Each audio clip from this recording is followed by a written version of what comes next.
Hello दोस्तों, आप लोग कैसे हो। आई होप आप लोग बहुत अच्छे होंगे।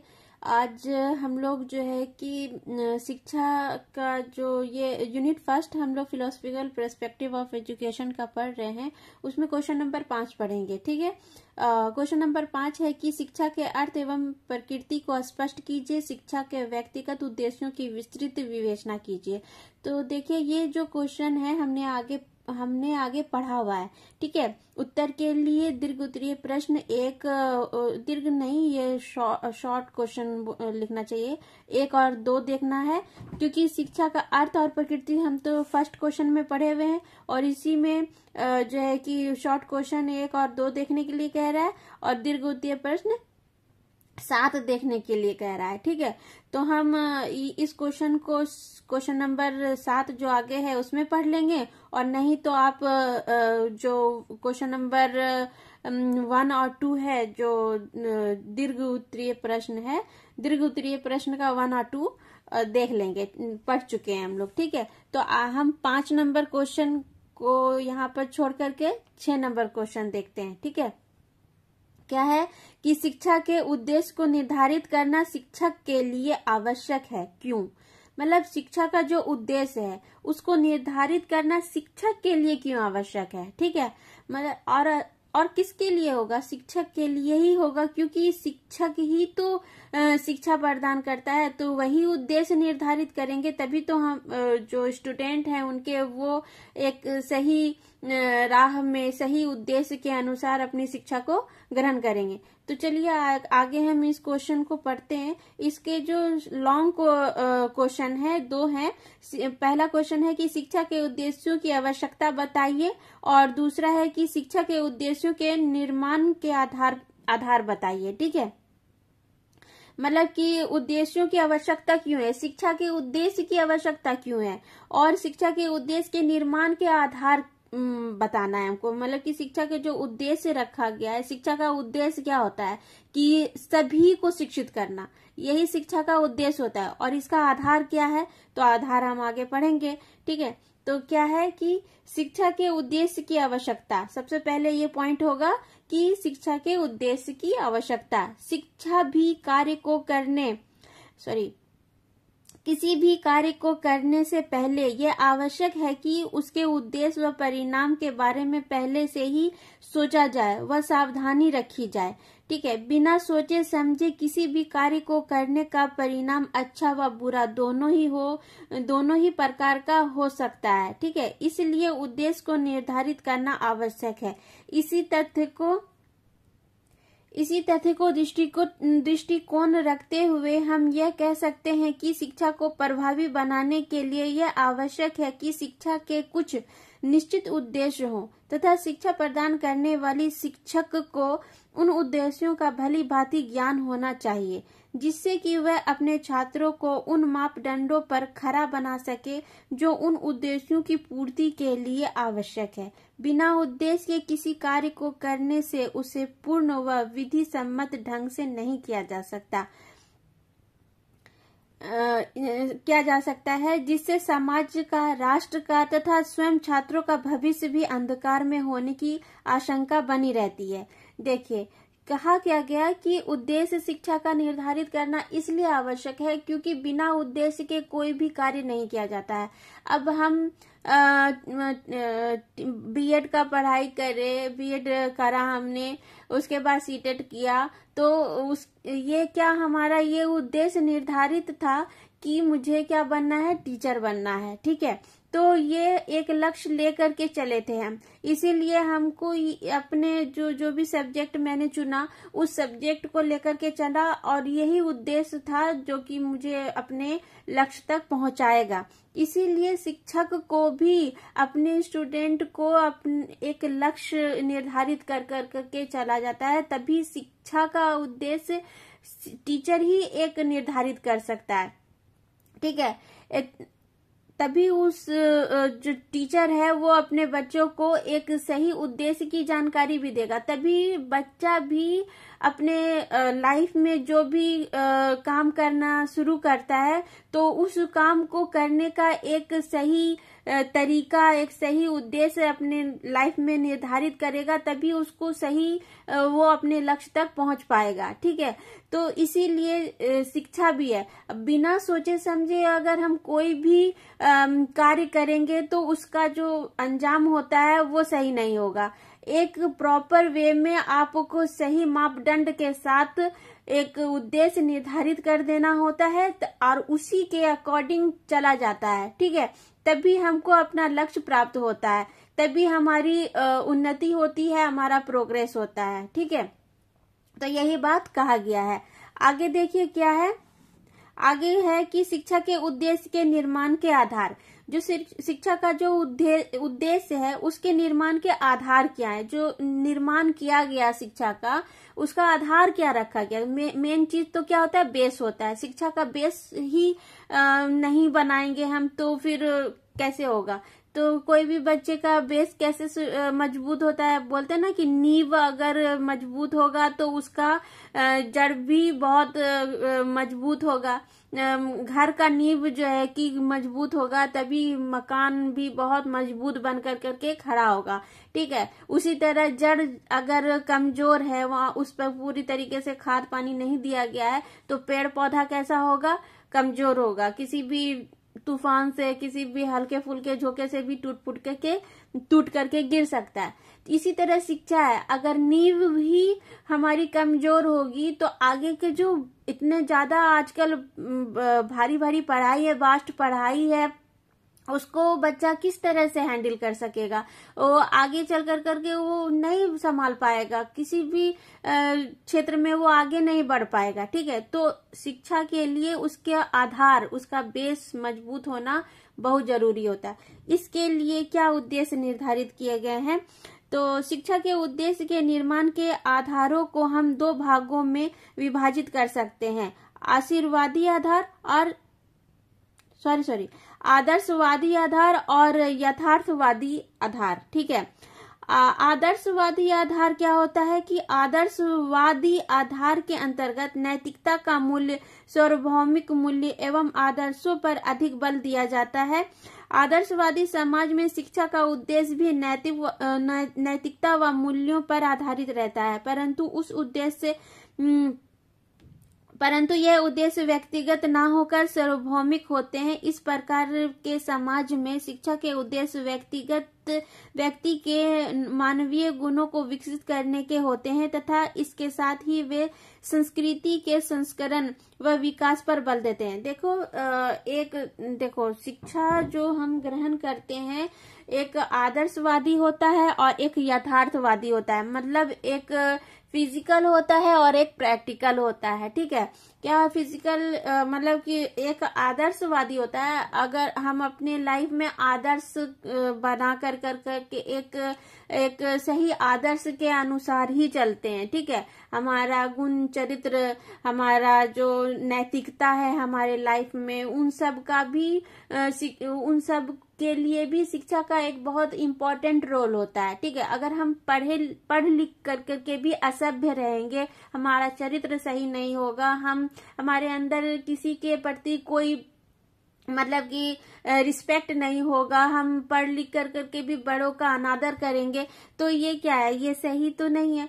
शिक्षा का काम ही होता है ऐसा कि उसको एक सभ्य इंसान बनाना, एक आदर्शवादी, मतलब एक आइडियल, जो आइडियल होता है। एक शिक्षा प्राप्त करने के बाद क्या होता है, हर बच्चा, हर एक आदमी अपने लाइफ में किसी न किसी को आइडियल मानता है। ठीक है, तो आदर्शवादी आधार पर शिक्षा का एक दृष्टिकोण भी रखा गया है कि उस इंसान को देख करके ही उस आदर्श के अनुसार हम चलेंगे। जो लाइफ में वो इंसान किया, किस टाइप से अपने आपको उस मुकाम पर पहुंचाया, तो उस लिए जो है कि हम भी उस अकॉर्डिंग चलेंगे, जिससे कि हम अपने देश को, अपने परिवार को, अपने समाज को आगे बढ़ा सकें। ठीक है, अपने चरित्र का विकास कर सकें, अपने नैतिकता का विकास कर सकें, अच्छी मूल संस्कृतियों का विकास कर सकें। तो ये सब जो है कि आदर्शवादी आधार है। और फिर यथार्थवादी आधार क्या है कि आदर्शवादी आधार के विपरीत यथार्थवादी आधार में समाज की विभिन्न परिस्थितियों को ध्यान में रखकर शिक्षा के उद्देश्य को पूर्ण किया जाता है। देखो, यथार्थवादी आधार ये है कि जो आदर्शवादी आधार है उसके विपरीत समाज की विभिन्न परिस्थितियों को ध्यान में रखकर। अब समाज है, हमारे आसपास के जो लोग हैं, समाज है, हमारा समाज उन्हीं से बनता है, हम भी उन्हीं से हैं, ठीक है। तो उनको उनकी परिस्थितियों को ध्यान में रखकर ही उसके उद्देश्य उसके उद्देश्यों को पूर्ण किया जाता है। कैसे? तो इस प्रकार की परिस्थितियां निम्न होती हैं। क्या? जीवन दर्शन, राजनीतिक विचारधारा, प्रौद्योगिक प्रगति, सामाजिक व आर्थिक दशाएं, ठीक है। जीवन दर्शन और राजनीतिक विचारधारा, प्रौद्योगिक प्रगति, सामाजिक व आर्थिक दशाएं, ये जो 4 पॉइंट है ये है। अब इन 4 पॉइंट को हम डील करेंगे। कैसे? तो देखिए, आदर्श क्या है कि जीवन दर्शन क्या है? जीवन दर्शन, ठीक है। तो समाज में प्रचलित जीवन दर्शन शिक्षा के उद्देश्यों को निर्धारित करने में महत्वपूर्ण भूमिका निभाता है। समाज में जिस प्रकार की भावनाएं विद्यमान होती है उसी प्रकार का जीवन दर्शन लोगों को प्रभावित करता है। उदाहरण के लिए, यदि समाज में युद्ध का माहौल है तो व्यक्तियों का जीवन दर्शन युद्ध, आक्रमण, राष्ट्रहित आदि भावनाओं से ओतप्रोत होता है। फ्रांस के नेपोलियन के शासनकाल में शिक्षा का उद्देश्य ईसाई धर्म के सिद्धांतों का पालन करना, जनता में शासन के प्रति स्वामी भक्ति की भावना का विकास करना तथा विश्वविद्यालय के नियमों का पालन करना था। इस प्रकार यह देखने में आता है कि समाज तथा राष्ट्र में होने वाले घटनाक्रम तथा किसी घटना विशेष का उस समय के जीवन दर्शन पर अत्यधिक प्रभाव पड़ता है। हाँ, देखो, जीवन दर्शन का मतलब क्या हो कि अपने लाइफ में जो भी हम देख रहे हैं, दर्शन का मतलब क्या होता है? देखना। जीवन मतलब लाइफ, अपने लाइफ में जो कुछ भी हम अपने आसपास अपने समाज में देख रहे होते हैं उसी का प्रभाव हमारे लाइफ में पड़ता है और हम उसी तरह के कुछ ना कुछ सोच विचार का हमारा भी बदल जाता है, हमारा सोच भी उसी तरह का बदल जाता है, ठीक है। तो अगर हम अपने आसपास युद्ध का माहौल देख रहे हैं, अपने आसपास लड़ाई झगड़ा देख रहे हैं, हमारा जो मोहल्ला है, जो समाज है, वहां पर इसी तरह के लोग रहते हैं जिससे कि जो हमारा समाज है वो सही नहीं बना रहता है, तो हमारे ऊपर भी इसी तरह का कुछ ना कुछ असर पड़ ही जाता है। हम चाहे मतलब कि लोग जो है ना सही ज्यादा सही के सोहबत में लोग रहेंगे, ज्यादा अच्छे लोगों के सोहबत में लोग रहते हैं तो अच्छे बन जाते हैं और बुरे के सोहबत में रहेंगे तो बुरे बनेंगे, ठीक है। ये हमारे बूढ़े भी कहते हुए आए हैं। यही मतलब है कि समाज में अगर अच्छे लोग हैं तो अच्छा समाज बनेगा और हम भी उससे प्रभावित होंगे, हम भी उसी तरह के बनेंगे। और अगर समाज में हमारे आसपास के लोग अच्छे नहीं हैं, झगड़ेलू किस्म के हैं, हमारा जो है कि समाज ही विकसित नहीं होता है, हमारे आसपास के लोग इतने पढ़े लिखे नहीं हैं, उनके बच्चे पढ़े लिखे नहीं हैं, मजदूर टाइप के हैं, तो हम लोग क्या करेंगे? हमारा भी कुछ ना कुछ इसी तरह का माहौल बन जाता है, ठीक है। तो ये हो गया जीवन दर्शन, ठीक है, जिस तरह का एग्जाम्पल नेपोलियन का दिया गया। उसके बाद फिर है राजनीतिक विचारधाराएं। क्या है राजनीतिक विचारधाराएं? तो किसी भी समाज तथा राज्य में प्रचलित राजनीतिक विचारधारा का शिक्षा पर व्यापक प्रभाव पड़ता है। लोकतांत्रिक विचारधारा के समर्थन राष्ट्रों में शिक्षा के वैयक्तिक उद्देश्यों पर बल दिया जाता है तथा किसी राज्य में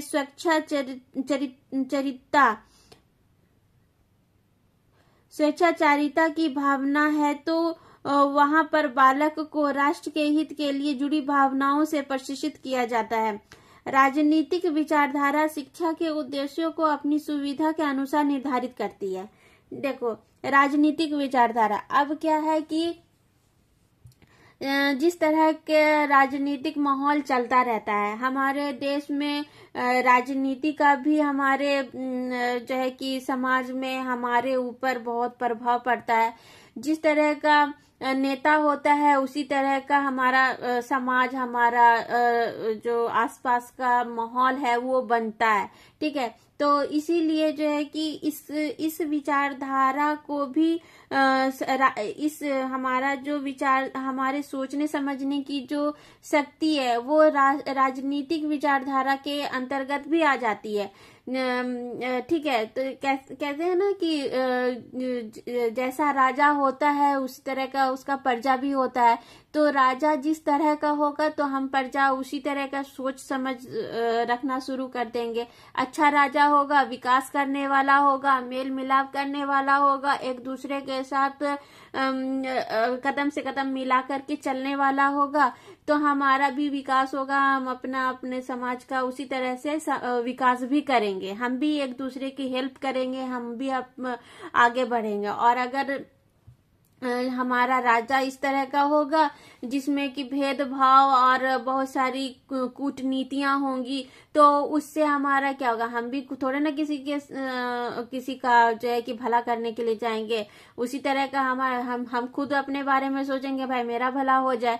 तो इसी तरह का होता है। राजनीतिक विचारधाराएं भी हमारे लाइफ में बहुत असर करती है। ठीक है, उसके बाद फिर क्या है, फिर जो है कि प्रौद्योगिक प्रगति होता है। ठीक है, प्रौद्योगिक प्रगति में क्या होता है कि प्रौद्योगिकी के महत्व से आज कोई भी अनजान नहीं है। शिक्षा के उद्देश्य के निर्माण में इसका अपना विशिष्ट स्थान है। जो राष्ट्र तथा समाज औद्योगिक रूप से पिछड़ जाते हैं, वे शिक्षा के उद्देश्य को इसी भावना से जोड़ लेते हैं कि उन्हें अपनी युवा पीढ़ी को तकनीकी व प्रौद्योगिकी के क्षेत्र में आगे लाना है तथा कुशलता पूर्वक प्रशिक्षित करना है। जिन राष्ट्रों में प्रौद्योगिकी का विकास तीव्र ढंग से हुआ है वे भी अपनी पीढ़ी को और अधिक कुशल, निपुण व प्रशिक्षित बनाने को शिक्षा का उद्देश्य बना लेते हैं। आज के समय के विकसित राष्ट्र रूस, अमेरिका, जापान, फ्रांस आदि इन्हीं उद्देश्यों को निर्धारित करके ही इस स्थिति तक पहुंच पाए हैं। माध्यमिक शिक्षा आयोग के अनुसार शिक्षा का उद्देश्य तकनीकी प्रशिक्षण के लिए विस्तृत सुविधाएं प्रदान करना होता है। देखो, प्रौद्योगिकी प्रगति, हाँ, प्रौद्योगिकी प्रगति का भी हमारे लाइफ में बहुत ज्यादा महत्व है। आजकल तो कुछ ज्यादा ही, क्योंकि जो तकनीकी जो ज्ञान है, हम आजकल बहुत ज्यादा टेक्नोलॉजी का यूज होने लगा है, प्रौद्योगिकी का विकास हुआ है। अलग अलग जो है कि कंपनियां और फैक्ट्रीज खुल रही हैं और उसमें नए नए टेक्नोलॉजी की मशीन जो है कि उसमें यूज करी जा रही है। तो इससे क्या हो रहा है कि जो नया नया चीज उसको सीखने के लिए उस तरह का कोर्स बनाया जा रहा है, जिससे कि बच्चे उस कोर्स को करके अपने देश का जो है कि विकास कर सकते हैं। और इससे क्या हो रहा है कि शिक्षा का भी विकास हो रहा है। ठीक है, अब आप देखिए, पुराने जमाने में जहाँ अब से मतलब पुराने जमाने से लेकर के अभी तक के हमारे लाइफ में, हमारे जीवन में कितने तरह के बदलाव आए हैं, हमारे शिक्षा में कितने तरह की बदलाव आई है। अब देखिए, पुराने जमाने में ब्लैक बोर्ड में पढ़ाया जाता था और अब जो है कि क्या होता है कि सब कुछ डिजिटल हो गया है, ब्लैक बोर्ड भी डिजिटल हो गया है। ठीक है, अब सब कुछ ऑनलाइन पढ़ाया जाता है और स्कूल्स में भी जो है कि डिजिटल बोर्ड आ गया है। तो ये सब चीज क्या है, ये सब चीज एक टेक्नोलॉजी का विकास होने के साथ साथ हम अपने लाइफ में शिक्षा का भी विकास करते जा रहे हैं। जापान, रूस, अमेरिका, ये लोग क्या कर रहे हैं, हमसे तो 4 कदम आगे हैं। ये लोग पहले ही जिस टेक्नोलॉजी को यूज करके अपने देश का अपने देश के लोगों का जो है कि ज्ञान में विकास कर रहे हैं, अपने देश का विकास कर रहे हैं। हम उस चीज को थोड़ा ही पीछे सही, लेकिन हम भी अब उस लेवल में आ गए हैं कि हम भी उनके साथ जो है कि तालमेल बिठा पा रहे हैं। हम भी अब अपने देश में नए नए शिक्षा का विकास कर रहे हैं। हमारे भी देश में बहुत तरह के कोर्सेस आ गए हैं टेक्नोलॉजी को सीखने वाला, और उसको सीख कर करके हम अपने लाइफ में आगे बढ़ रहे हैं। अब देखो, यहाँ से कोर्स करके, यहाँ से पढ़ाई करके बच्चे क्या करते हैं, विदेश चले जाते हैं, और या तो फिर विदेश से पढ़ाई कर करके इंडिया में आते हैं और इंडिया में उस चीज को आगे बढ़ाते हैं। तो ये सब चीज क्या होता है, शिक्षा का आदान प्रदान भी इस तरह से होता है कि इससे भी शिक्षा में जो है कि विकास आता है, प्रौद्योगिकी का विकास होता है। वहां के मशीन को देख कर करके बच्चा पढ़ लिख कर करके वहां से आया और यहाँ पर उसी चीज को करा। तो हमारे देश में क्या, एक नया चीज आया, एक नया खोज उत्पन्न हुआ, और उस खोज को कर करके, उस तकनीकी को हमारे लाइफ में उस चीज को विकास कर करके, और उससे भी क्या हुआ कि हमारा रोजगार मिला, हमारे देश के लोगों को काम मिला, हम आगे बढ़े, हमारी शिक्षा में वृद्धि हुई। हाँ, तो इस तरह से प्रौद्योगिकी का प्रगति शिक्षा के क्षेत्र में बहुत महत्वपूर्ण स्थान है। ठीक है, आई होप आप लोग को बहुत अच्छे तरीके से समझ में आ रहा होगा। मैं वन बाय वन लाइन को पढ़ कर करके अच्छे से आराम से आप लोगों को समझाती हूँ। जिस तरह से मैंने अपनी पढ़ाई करी, मैंने भी एक एक लाइन को बहुत खोल खोल करके अपने आप को समझाया, अपने आप को खुद से समझाया, और जो मेरे टीचर थे उन लोगों ने भी समझाया, फिर अपने घर में स्टडी कर कर करके खुद से समझा। उसी तरह से आपको भी मैं बहुत अच्छी तरीके से समझाने की कोशिश करती हूँ। आप मुझे बताइए मेरी पढ़ाई आपको सही लग रही है, आप मुझे कमेंट कीजिए, बहुत सारे कमेंट कीजिए, आपको समझ में आ रहा है कि नहीं आ रहा है, इसमें हम और क्या मतलब कि सुधार कर सकते हैं। और अगर मेरा पढ़ाई आपको अच्छा लग रहा है तो मुझे जो है कि सब्सक्राइब करें मेरे चैनल को, और लाइक करिए, शेयर कीजिए दूसरे को, ताकि उन तक भी मेरे वीडियो पहुंचे। और जिस तरह से अभी कहा कि प्रौद्योगिकी का इस्तेमाल करिए, टेक्नोलॉजी का इस्तेमाल कीजिए, और इससे मेरे भी जो है कि मनोबल को बढ़ाइए और दूसरे की भी शिक्षा में वृद्धि कीजिए। ठीक है, तो आगे हम पढ़ते हैं। आगे क्या है पॉइंट की सामाजिक व आर्थिक दशाएं। अब देखो, सामाजिक और आर्थिक, समाज में जो लोग रहेंगे उसका भी असर शिक्षा पर पड़ता है, और आर्थिक दशाएं अगर अच्छी है तो अच्छा होगा, बुरी है तो बुरा प्रभाव पड़ेगा। चलो देखते हैं। किसी भी देश की सामाजिक व आर्थिक दशा भी शिक्षा के उद्देश्य को निर्धारित करने में सक्षम होती है। हमारे राष्ट्र में भी सामाजिक व आर्थिक दशाएं सोचनीय अवस्था में है। इसी प्रकार अभी कहा ना कि अच्छा होगा आर्थिक दशा तो अच्छी होगी, नहीं तो ठीक है। तो क्या यहाँ पर बोल रहा है कि हमारे राष्ट्र में भी सामाजिक व आर्थिक दशाएं सोचनीय है। ठीक है, सामाजिक भी सोचनीय है और आर्थिक भी सोचनीय है। हम आर्थिक रूप से इतने ज्यादा अभी भी मतलब कि बहुत मजबूत नहीं हो पाए हैं। बहुत लोग अभी भी ऐसे हैं जो कि अपने बच्चों को पढ़ा नहीं पाते हैं, चाहे स्कूल में फ्री शिक्षा दे भी जा रही हो, लेकिन फिर भी वो अपने बच्चों को, उनसे क्या होगा, बस पढ़ने के लिए भेज तो देंगे, लेकिन उनके घर का खर्च कैसे पूरा होगा। इसके लिए वो क्या करते हैं, अपने बच्चों को कहीं ना कहीं काम पे लगा देते हैं। लड़कियां स्कूल नहीं जाती हैं, उनको जो है कि बाहर पढ़ने लिखने के लिए नहीं भेजा जाता। अभी भी बहुत ज्यादा ऐसा होता है। तो इसके वजह से हमारी आर्थिक दशाएं क्या है, कमजोर है। हमारा देश अभी भी बहुत गरीब है। ठीक है, और जिससे कि हमारा समाज, आसपास के लोग, सामाजिक लोग भी, हम बहुत संकटनीय सोच है हमारा। ठीक है, इसी कारण से हमारी सरकार ने इन्हीं सुधारों का बीड़ा उठाया हुआ है। सामाजिक व आर्थिक संकट का पुनरुद्धार करने के कारण प्रमुखता शिक्षा का उद्देश्य ही है। शिक्षा इस प्रकार की होनी चाहिए कि वह आने वाली पीढ़ी को भावी प्रजातंत्रात्मक सामाजिक व्यवस्था में तथा आर्थिक व्यवस्था में अपना स्थान सुनिश्चित करने का अवसर प्रदान कर सके। सरकार जो है कि बहुत सारे ऐसे कार्यक्रम तो चलाई है, शुरू करा है सरकार ने, जिससे कि हमारे देश के जो छोटे बच्चे हैं जो कि पढ़ नहीं पा रहे हैं, अपने घर से मतलब कि आर्थिक स्थिति के कारण निकल नहीं पाते हैं, तो उनके लिए भी सरकार बहुत सारे, अब तो खाना पीना भी मतलब पहले से ही मिलता आया है, अब पका पकाया खाना मिलता है, पहले कच्चा मिलता था। तो अब जो है कि उनको मिड डे मील मिलता है, जिससे कि किसी भी तरह से बच्चे यहाँ स्कूल में एडमिशन लें और पढ़ाई करें। तो ये सब कार्य सरकार ने इस बीड़ा को उठाया है करने का, जिससे कि ज्यादा से ज्यादा लोग जो है कि शिक्षित हों और अपना आर्थिक स्थिति सुधारें, जिससे कि उनका समाज, हमारे देश का समाज भी विकसित हो, और समाज विकसित होगा, आसपास के लोग विकसित होंगे, शिक्षित होंगे, तो हमारा देश भी आगे बढ़ेगा।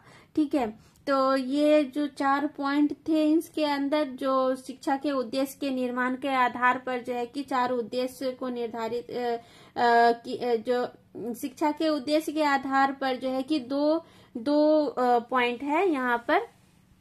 ठीक है, एक आदर्शवादी आधार है और एक यथार्थवादी आधार है। आदर्शवादी आधार और यथार्थवादी आधार के अंतर्गत जो 4 पॉइंट आए हैं, उन्हीं 4 पॉइंट को के अंतर्गत जीवन दर्शन, राजनीतिक विचारधाराएं, प्रौद्योगिक प्रगतिकरण और जो है कि और ये एक सामाजिक और आर्थिक दशाएं आई है। ये 4 पॉइंट आपको बहुत अच्छे से समझ में आया होगा। आई होप आपको बहुत अच्छा लगा होगा पढ़ करके। इसमें कुछ भी आपको प्रॉब्लम आती है समझने में तो आप मुझे कमेंट करें, और इस वीडियो को आप बार बार सुनिए, आपको बहुत अच्छे से समझ में आएगा। बहुत इजी है, 1-2 बार सुन करके आपको आराम से याद हो जाएगा। एग्जाम के टाइम में आप आराम से लिख सकते हो, उसमें कोई दिक्कत नहीं है। आप अपने लाइफ में ही देख लीजिए, आसपास के लोग को देख लीजिए, अपने समाज के लोग को देख लीजिए, और मेरे जो मैंने अभी पढ़ाया मैं जो भी एग्जाम्पल्स देती हूँ वो मतलब कि लाइफ में, निजी लाइफ में जो भी हो रहा है उसी को देख करके देती हूँ। मैं बहुत ज्यादा एडवांस एग्जाम्पल नहीं देती, जो चल रहा है, जो नेचुरल चीजें हैं उसी का एग्जाम्पल दे करके समझाती हूँ, ताकि आराम से बच्चे को समझ में आए और वो आराम से लिख सके। क्योंकि एग्जाम के टाइम में जो है कि अपने ही लैंग्वेज में लिखा जाता है, कुछ किताबी लैंग्वेज होती, कुछ अपने, तो लेकिन जब बच्चा आराम से समझ में आ जाएगा बच्चे को, तो वो खुद ब खुद अपने आप लिख देगा, उसको किसी भी किताब की जरूरत नहीं पड़ेगी। आप इसको 1 बार 2 बार बस बहुत हो गया, 2 बार बस, उसके बाद फिर आराम से आप लिख दोगे। सुन लीजिए, अच्छे से समझ लीजिए। आपको मेरी वीडियो कैसी लगती है आप मुझे जरूर कमेंट करके बताइए, और मेरे चैनल को प्लीज सब्सक्राइब कीजिए, ताकि मैं इससे भी अच्छे और वीडियोस डालती रहूं, पढ़ाती रहूं और शिक्षा बढ़ाती रहूं। आपके भी रिस्पॉन्सिबिलिटी है आपके देश को, आपके समाज को आगे बढ़ाने का, तो आप भी मेरे वीडियो को शेयर कीजिए ताकि मुझे भी अच्छा लगे। तो चलिए, आप लोग अपना बहुत ख्याल रखिए। मिलती हूँ नेक्स्ट वीडियो में, नेक्स्ट क्वेश्चन के साथ। तो अभी के लिए आप अपना बहुत ख्याल रखिए। Take care, bye bye.